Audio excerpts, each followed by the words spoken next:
Alright, welcome back to Game 10 of Lucid's 2022 tournament, where we are playing Phlegra. It is turn 21. I think it's going to be a somewhat quiet one for us. We do finish research in Conjuration, level 5, so we have our full-sized elementals. Definitely very happy about that, feeling a bit safer. Ulm claims one of their thrones. Ulm seems to be doing decently well, and they are a strong nation, so have to keep an eye on that. Most of our site searching failed, but our pretender searching on top of the throne province did find 2 sites, so that is very nice. And I think in Iron Cliff, that sounds like it might be an Earth Gem. We are very much in the market for Earth Gems right now, so happy about that. Otherwise, that looked like a Nature Gem. And then we caught a variety of battles, only one of which is our own. Usually not a great sign. Not making a ton of attacks. This is Midgard just pinging on top of their fortification. Yeah, and it looks like Utgard did indeed move back on top of their fortification. So I think this Pale 1 commander is probably screwed. Has modified the formation slightly and has brought a mage up, or maybe this mage was always part of it. I think she was always part of it. So not quite the long line anymore. And then we catch a battle between Miklin and Kalem. This is, Miklin attacking, just doing some raiding. They have... Okay, yeah, I've seen a couple of these rain priests on our borders. I'm assuming doing some site searching. It looks like they're a water and blood mage, and they have some of their sacreds.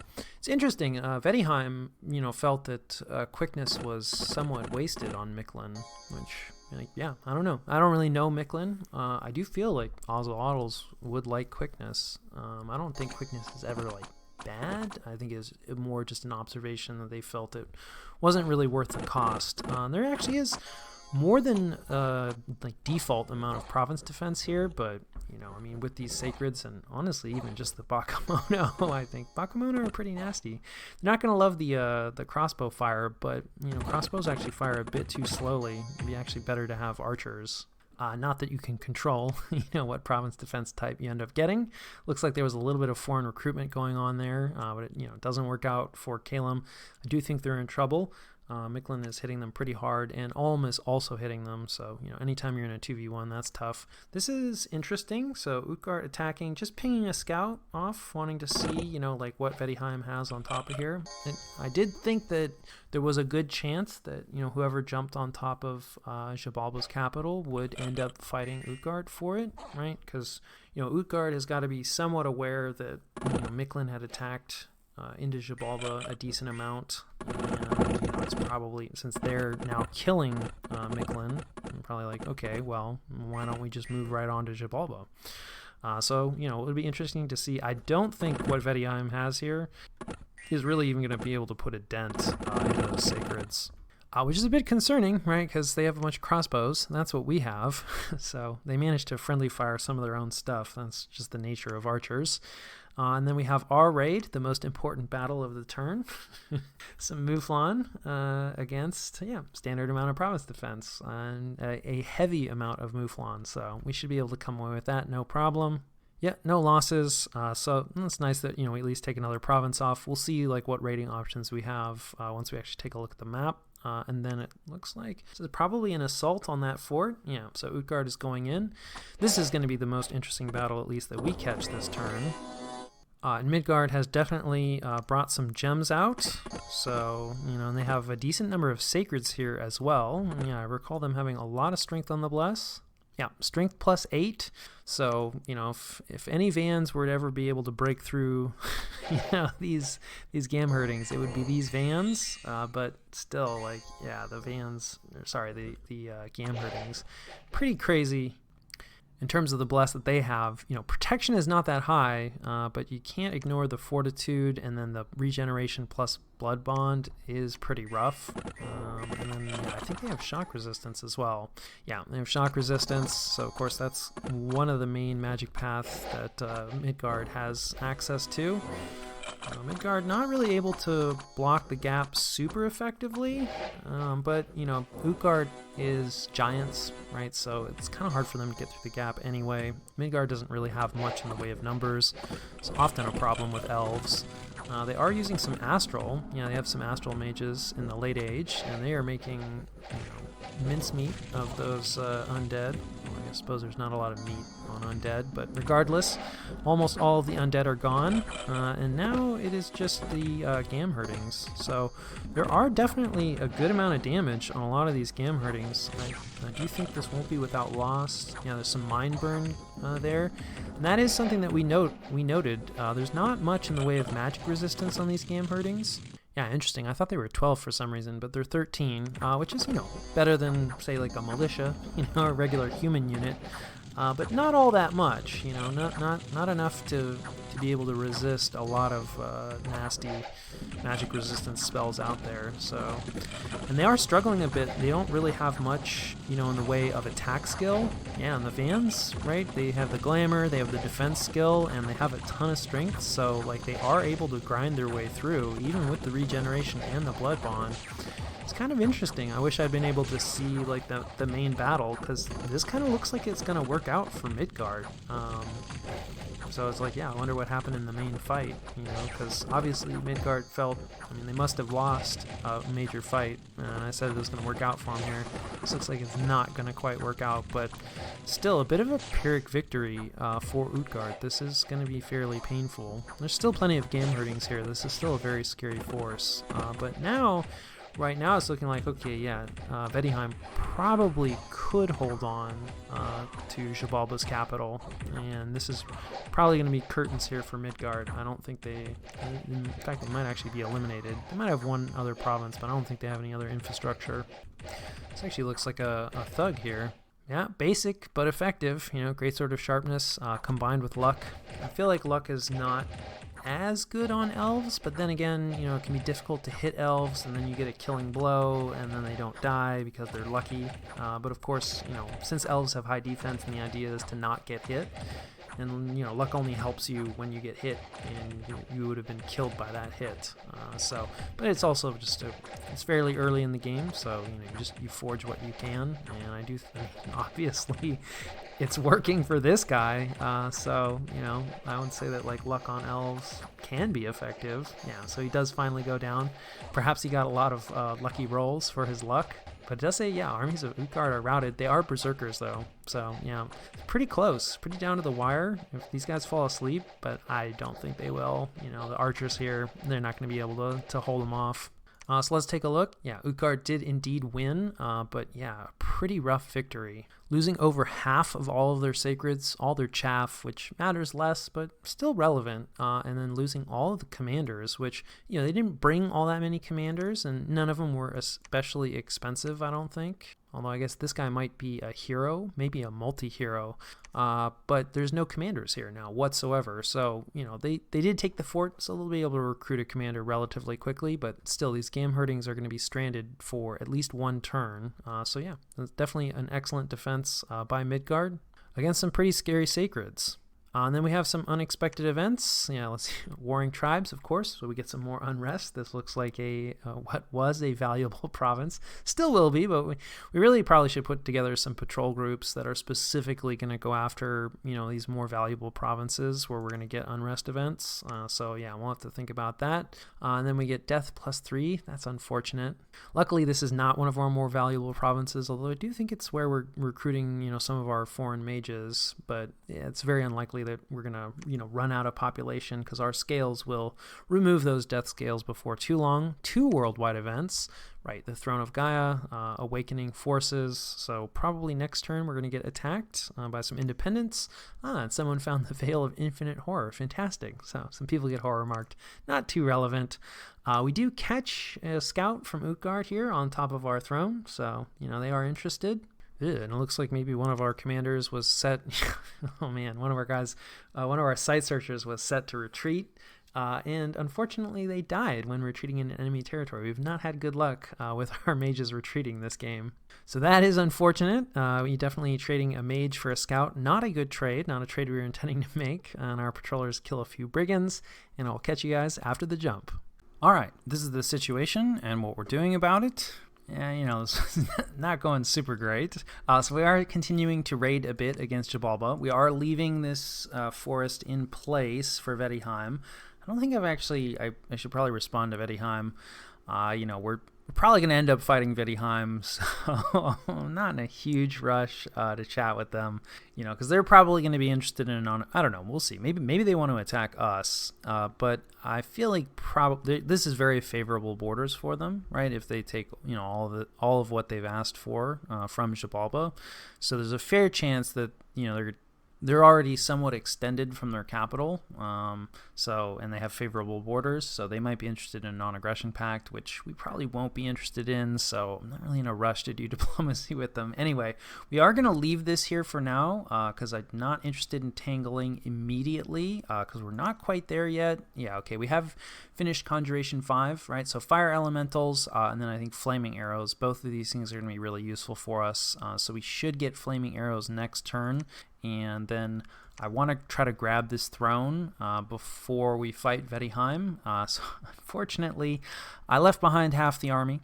I'd moved them over to the leadership of our pretender, who gives more of a morale bonus, since we were expecting kind of a potential horrendous, need every advantage we can get kind of fight with Utgard, which did not materialize. And then when I moved out, I forgot that half of the army had been assigned to the pretender. So we're going to be losing a turn in terms of, actually taking this throne, which could be really important, right? Because Atlantis is probably also going to be pushing for it. Raga has subbed out, so, we'll see. I don't really know the sub player. So we are still thinking that, these two provinces would be quite nice. For whatever reason, this is filled with heavy infantry. So hopefully that will leave this turn and head north, since Raga's capital is under siege and there's also some infrastructure right here. We will probably leave this for Atlantis, particularly since we have a non-aggression pact with them and we're thinking about offensives in other directions.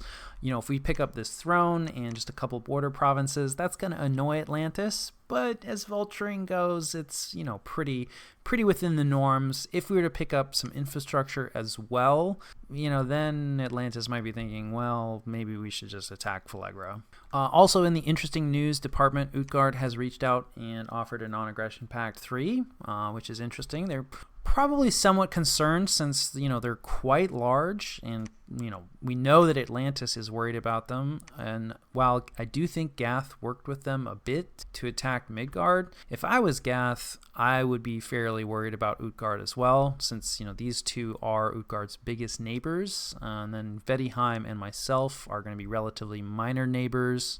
And then it also looks like Marignon probably has at least some border with Utgard.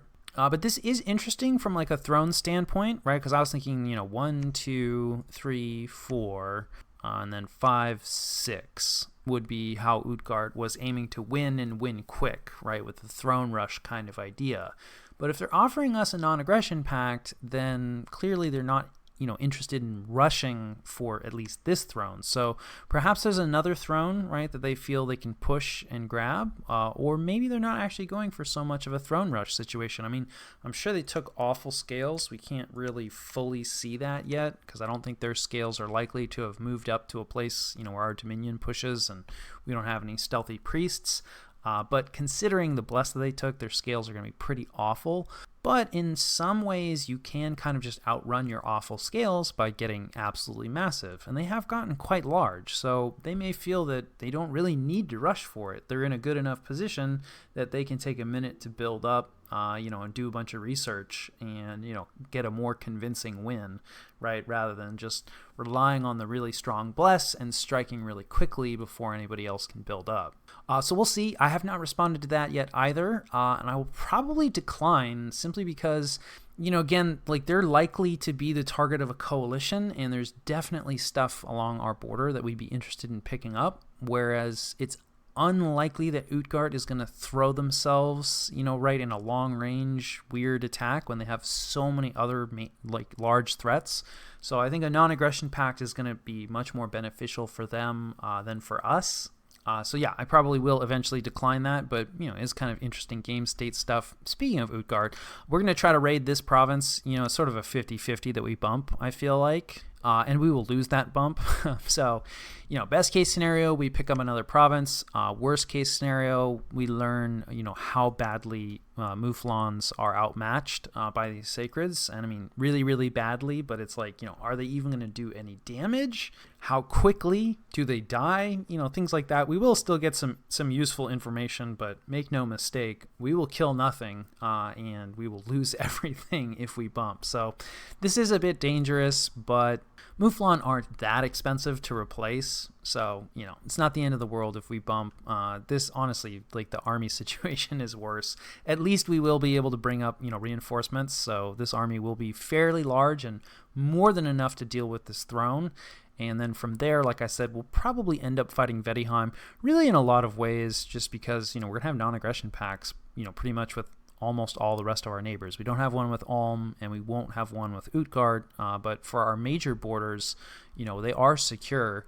Obviously, we could end those non-aggression pacts, but it's sort of like, well, I think fighting Vettiheim, we don't need to knock Vettiheim out completely. We'll probably reach out to Marignan on maybe Gath, and they can deal with Vettiheim's heartland. If we just end up with most of the Jabalban territory, that would work out great for us. Whereas, most of our other neighbors, not so much with Atlantis. We could fight with Atlantis over Raga's territory, but our other neighbors, well, yeah, and if we fight with Atlantis, their capital is quite closer than Vettiheim's, so I think both of these opponents would be in a lot of ways like more committed to actually wiping us out. And of course, the other thing is that Utgard might be interested. We do see a group of Sacreds here.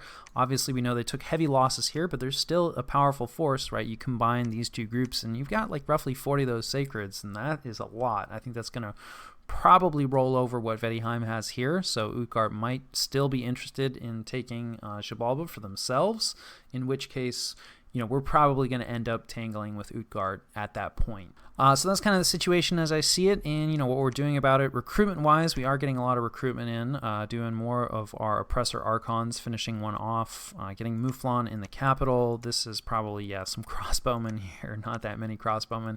It's kind of, you really do probably want a foreign recruit crossbow as Phlegra, which is really sad, because you don't really have that many useful units, and it's like, oh, yeah, at least you have a crossbow, but it's like, neutral crossbows, independent crossbows would probably be better.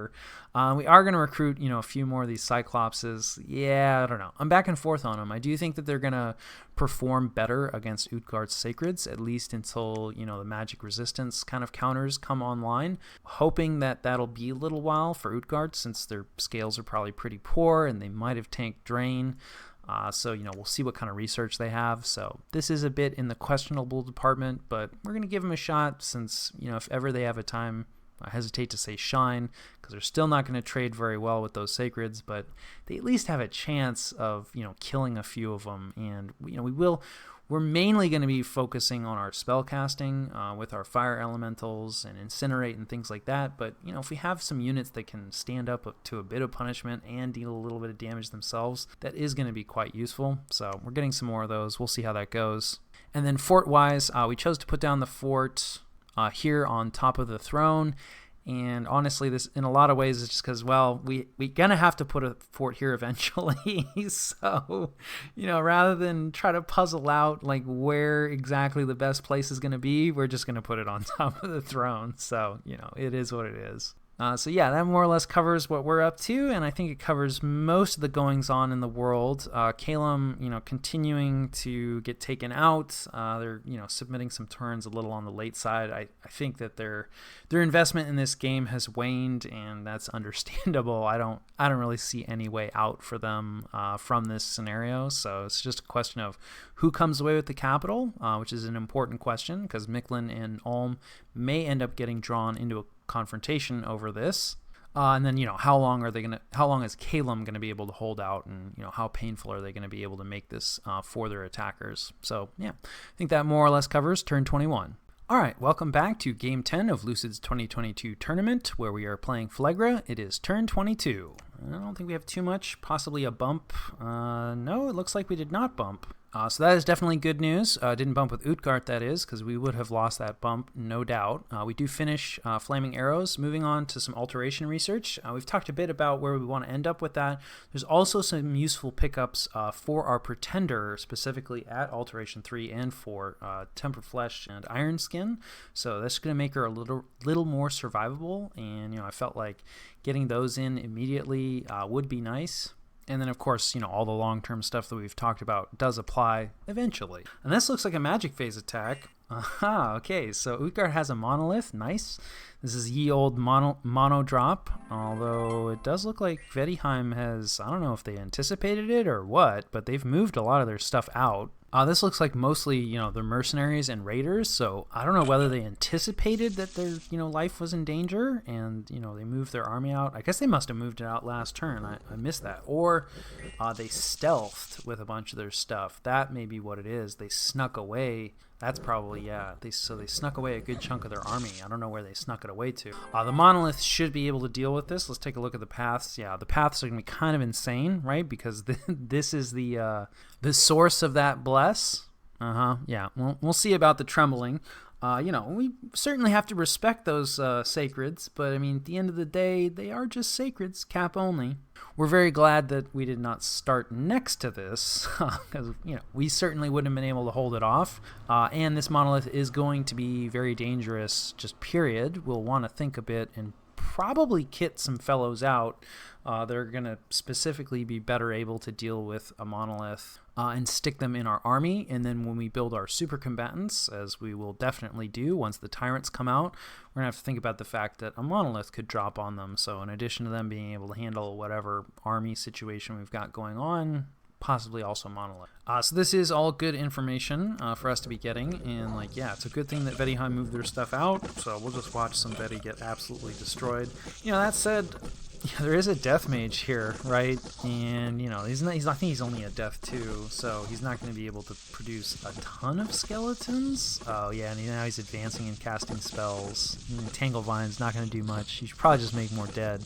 But in theory, they might be able to time this battle out. And since Utgard is the attacker, they will rout first, although I guess a monolith can't actually move, so you'd need to time the battle out with a berserker. And one of the just weirdnesses of dominions is mindless units, I believe. I'll have to double check this, because the monolith is not mindless, but it is inanimate, and one of those two types of units, they just disintegrate basically if the battle goes on long enough, because they never retreat. And actually, yeah, maybe the monolith, since it can't move, also gets hit with that. I'll have to look this up in the editing, because I don't know offhand. It's one of those weird corner cases. But potentially, if we could put together a super combatant that, even though it wouldn't necessarily be able to kill the monolith, as long as it can outlast the monolith and is a berserker, right, so they're not going to retreat themselves, we would essentially sacrifice that unit to make sure that the battle goes long enough that just everyone gets killed off. So that might be a way for us to deal with the monolith. It looks like Vedheim just had an army loss trigger, so yeah, that makes sense. There were quite a few units here for Vedheim, so this works out for Utgard, and they can now move their armies on top. And they will be able to crack that, right? Because one of the problems with the mono drop, if you drop it somewhere random, is it can't move, right? And it can only move via teleporting, magic phase movement. So you have to build a lab there if you drop somewhere that doesn't have a lab. This province does have a lab. It's just behind a hostile fort. And the monolith doesn't provide a lot of siege strength, but Utgard should be able to move siege strength in, nearby. And again, we were thinking that this is one of the places that Utgard might have wanted to go. And another reason we were really trying to hold off hostilities with Vedheim, right? Because now we're cool with Vedheim. So now we can talk to Vedheim and be like, hey, yeah, so why don't we get rid of this Utgard problem? Because it probably will take at least the two of us, probably more people, and Atlantis is going to be finishing off their Raga situation, so we'll just nibble on a bit of Raga, hopefully not piss off Atlantis too much, and then just point out hey, Vedheim and I are going to about to fight Utgard, why don't you jump in on that?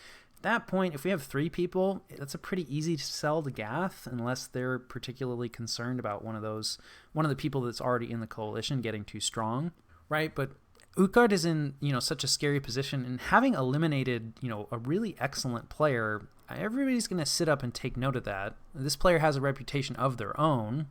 So it's not like, people are like, yeah, we don't have to worry about this player. Like, they probably were already at least somewhat worried about them. And, now with their position and their bless and everything, they're kind of the big bad right now, which is good. We want to take advantage of that. We are unlikely to ever be the big bad, and that is probably one of our best advantages, is that we do not have a reputation, and our nation doesn't have a reputation. So, pretty much the only way I think we're going to win this is just by surprising people at some point with a throne rush. I don't know when exactly that's going to be or what thrones we're going to rush, right? There's no grand plan here, so probably it won't work out, but you never know.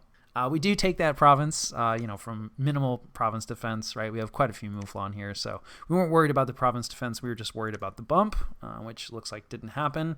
And then here we have Ulm pinging this throne. This is, one of the monolith thrones with a bunch of watchers. This is a pretty difficult throne to take. Although I have heard that, one of the best ways to do it is magic dueling the monolith. You don't have great odds if you're using like Astral 1, but you throw enough Astral Wizards at it and the magic duel, one of them will go through. And they're the only magic leadership for these watchers. And so the watchers will just, crumble. They'll all disappear. And Ulm, Late Age Ulm specifically, actually does have quite a few Astral Wizards. I don't know how cheap they are. So I don't know, if Ulm is looking at this and they're like, yeah, we can do that, or if they even know about that trick. But there are plenty of experienced players in here, so it's not impossible that we'll see them move on that. But for now, they're just taking a look at it. And then we see a breakout attempt from Raga. So I think this is the sub. Okay, sub is just peeking out, probably. There's just one caster, I think, set to retreat. Luckily, Atlanteans are not particularly fast, so I think the scout makes it off just barely before the Atlantean did. So for whatever reason, Atlantis clearly not feeling totally confident in whatever's locked inside of Raga's capital. And that is good news for us, right? Because we're hoping to nibble. Well, we do need to be careful about our nibbling, right? Maybe Atlantis doesn't have this as in the bag as we thought, so we'll have to think about that a little bit. And then there's a battle in Xibalba. This is Vedheim now attacking. So this is interesting, right? This is normal phase, and now interesting. So I guess this was just a bunch of Vedi hearses that were being sent in as reinforcements. I mean, obviously, this was not part of Vedheim's plan, right? The plan was not to send 3 unkitted hearses in to eliminate a monolith that they didn't even necessarily know existed. But it is kind of interesting. Like, I'm not really sure what, they're not bringing any siege strength up. They're not really thugs. They don't have any gems. Like, I don't know what these guys were doing, but now they ran into a monolith and their life is about to end. Perhaps one of them escaped. Nope. Not a single one managed to retreat. That is actually a little on the painful side, right? These guys are not expensive, but still it's a decent chunk of gold to lose. And also like fort and or forest turns. So this is not a big loss, but it's also not irrelevant, right? Losing 3 commanders is kind of painful, especially for free. And then we have some more raiding from Mictlan. No, I was wrong. I forgot there's a fort here. So this is a storm. They're going to lose plenty of slaves here from the wall archers, but that's fine. And yeah, there isn't really anything inside this fort. Guy's not even a caster. There are a few birds here, so they jumped out. They might actually kill these, ocelotls, because they don't have a lot in the way of protection. But yeah, they see the birds off relatively quickly, so not the end of the world for Mictlan. Yeah, I'm sure they would prefer to attrit something other than the ocelotls, but losing 2 of them is fine, especially if we're taking a fort. Man, I really got to get off this Misfortune 3 train. So it looks like we have two independent attacks. Okay, so Rumors of Plague. This is a reduction of tax. This is something we can respond to, although we probably won't. I think our troops are probably better used elsewhere. And then we had a Dominion change. That's not the end of the world. And then, this is the same place where there's Rumors of Plague. And this is one of our valuable provinces. So like even losing it to the barbarians for 1 turn is not the end of the world. But losing the population does really kind of hurt because that's a significant chunk of population. So that's just a permanent loss in income there. And a few people get eaten by wolves. This is not as bad. It's a lot fewer population. And I'm not sure what the other attack. Oh, the wolves.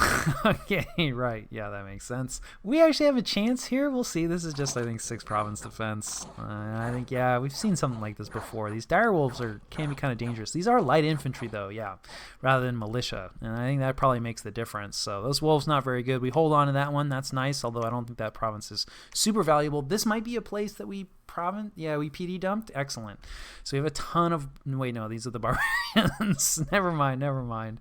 Yeah, and hey, speaking of militia, yeah, so I don't really foresee this working out for us.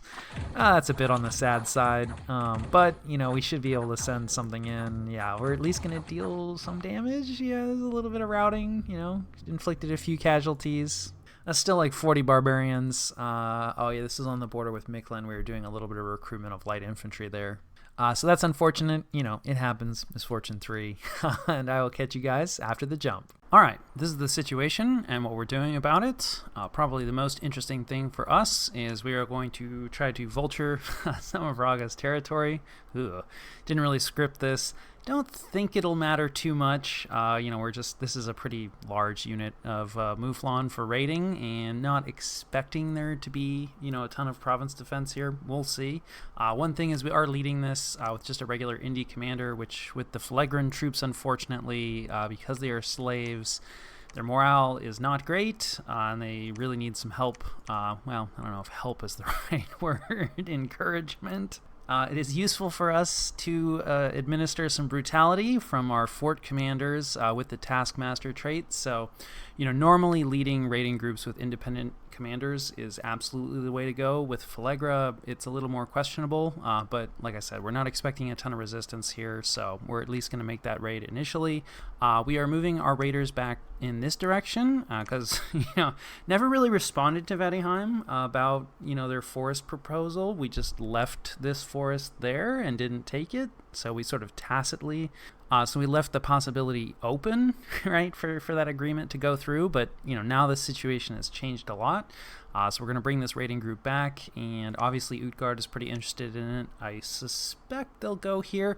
But then again, they do want to, lock down the capital. And Utgard did reach out to me for a non-aggression pact, which I declined. In a lot of ways, this is driven by the fact that we've kind of cornered ourselves a little bit. I mean, we could, of course, end a non-aggression pact, and, maybe that is the thing to do.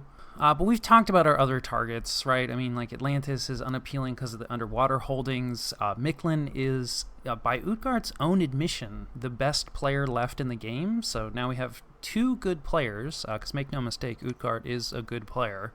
Or at least that's their reputation. I haven't seen them in action, but obviously, they put together a solid bless and took out an excellent player. And that player that they took out also mentioned that Miklin, or the player playing Miklin, was excellent. So that just doesn't really seem appealing to me. And realistically, those are our 2 options right now, right? Because Raga's pretty much done. We're going to snap up what we can from Raga, but at that point, now to our north and our south, the target is Atlantis. And really, we're hoping for Atlantis to help, with Utgard, because I do think that Utgard is sort of the short-term threat, whereas Miklin is the long-term threat.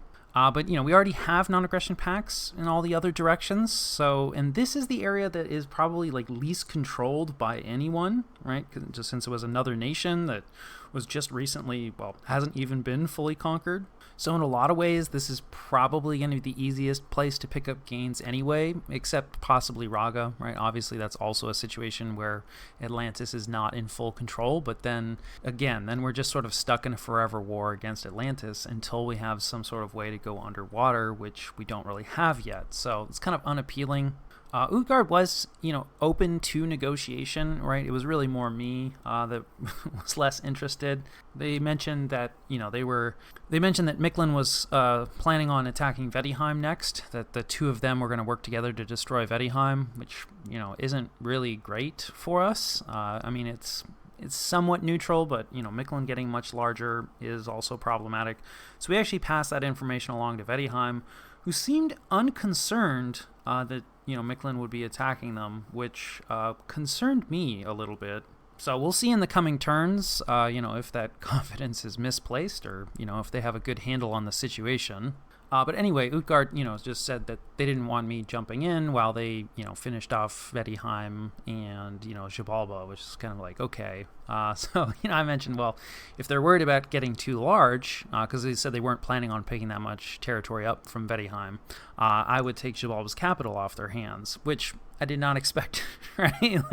That's a pretty big ask, is sort of intentionally designed so that it wouldn't be accepted. And they said they'd be willing to, split some of the gem income, although they didn't really provide any details. And I wasn't really interested in any long-term horse trading and back and forth, since realistically, I probably wasn't interested in accepting any deal. If they'd offered up the capital, that would have changed things, I think. That is a juicy enough deal that's probably worth it. But, if we accept some sort of long-term, gem handover, then that kind of ties us to Utgard in a lot of ways, right? Where it's okay, well, we'll send you 2 gems from this capital every turn for the next, 10 or 20 turns. And then the situation changes, say maybe they're throne rushing or something, and so then we have to end their non-aggression pact. Well, guess what? We're not going to get the rest of those gems. So wasn't really an appealing offer, and frankly the player is polite, absolutely, and reasonable, but also just very, how shall I say, pushy. Right? So when it became clear that I wasn't really too interested in accepting this, they warned that it's well, once I finish with Vedheim, then it's just going to be me and you in a 1v1, and that's going to be really bad for you. And that might be true. Certainly, I don't think a 1v1, especially at this point, would be in our favor, although we're not that far off in terms of research, right? We do have full-size fire elementals, so once we build up enough mages, right, the Gam herdings are going to kill the fire elementals pretty quickly, but the fire elementals are also going to deal a lot of damage coming back at them. So then it really just becomes a numbers game. And if we have a bunch of our regular troops mixed in, I also think the flaming crossbow bolts are going to deal damage. That will be painful for them. And then once we get up to alteration 6, so we're actually alteration 5 for incinerate, right? When we build up enough mages, I do think the calculus of that 1v1 is changing, and it's moving in our favor. So I both think that Utgard is a little overconfident. And I also think that probably they misread the situation that we would end up in a 1v1, right? Because again, Phlegra is not really considered a strong nation. Utgard is, and Utgard is in a strong position in this game, right? They probably are the game leader right now. So, is the rest of the room really going to sit back and let Utgard have a 1v1, after they've taken Xibalba's capital, right? They've helped knock out Vedheim, and, now they're going after Phlegra, right? It's how many nations are people willing to let them just take over? So I think it's pretty unlikely that we would end up in a 1v1. And on the contrary, I think that, once Atlantis finishes with Raga, as long as we don't piss them off too much with their vulturing, and we might just vulture the one province, we'll see. We might try to grab this one as well. But I don't think we'll irk them too much. I don't think it'll be that hard of a sell for Atlantis, to attack Utgard along with us, and then we can just pick up the Xibalban territory, maybe a little bit of, Utgard's main lands. Atlantis can pick up a bunch of stuff, and then we'll talk with Marignan. We'll see. Maybe Marignan is interested in jumping in on this Vedheim situation, and we'll be busy. We've talked about how I think Gath helped kill Mictlan, but also, Gath is going to be interested in expansion, and I got to imagine that anybody who borders Utgard is going to be worried about them. So, we've talked before about how once you start to put together a relatively large and committed coalition, it's not that hard to convince the vultures to jump in. So while nobody wants to face these sacreds and this bless on their own, again, there's only so many of them that Utgard can make, and they can only be in so many places at once, and their power level is decreasing as more and more research comes online. Obviously, we're not the only ones that are putting research together, to try to solve this problem. But in the meantime, we are slowly marching our army up towards this throne, which we'll hopefully grab. There's no force from Atlantis here, and it does look like we saw them more or less pull off of Raga's capital, so we may actually need to use our army to block whatever Raga sends our way, since we are definitely going to war with them. We're hoping to not actually see a lot of fighting with Raga, but it may not go that way. So while We're not going to agree to a non-aggression pact with Utgard. We're also not going to immediately antagonize them until we sort out, whatever we can vulture from Raga and this throne situation. We're going to leave these barbarians in place for one extra turn because we do not have enough Mouflon. So we're going to do one more round of recruitment of Mouflon, and then we should have not that many crossbowmen, frankly, but some crossbowmen anyway, and then we can send that to recapture this province from the barbarians. Recruitment is, pretty similar, right? A mix of oppressors and, ooh, that's a misclick, definitely.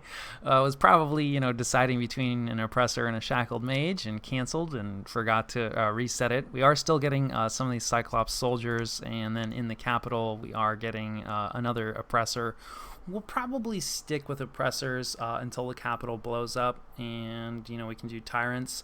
I think I may have over-recruited these Cyclops Smiths. They're just because of their randoms, right? When they get a second fire or a second earth, then they're, I think, somewhat useful on the battlefield. But when they get the three-way split, they're just not very useful mages, other than like light, just forging duties and stuff. And that's largely what we've been getting. So and they're also not sacred, so their upkeep is actually pretty hefty, so that amount of upkeep for like this useful or not useful of a mage isn't great. Whereas these guys cost more to bring in, but they actually cost less to maintain, and they're definitely much more useful mages both on and off the battlefield, at least until there start to be a lot of wipe spells right on the battlefield. Yeah, we've talked about why they're going to have problems, but we're probably going to focus on those guys until the capital blows up and we can recruit oppressors. We are at least recruiting a throne mage here, and we'll probably recruit just a few of them, I think. I don't really think we're going to mass them. In a lot of ways, especially like the slow to recruit guys, because we have magic scales, well, our scales haven't fully come in here yet, but we really want just a lot of mages. So I think the oppressors and the shackled mages, we really want to start popping more of those out. So yeah, I think that more or less covers turn 22.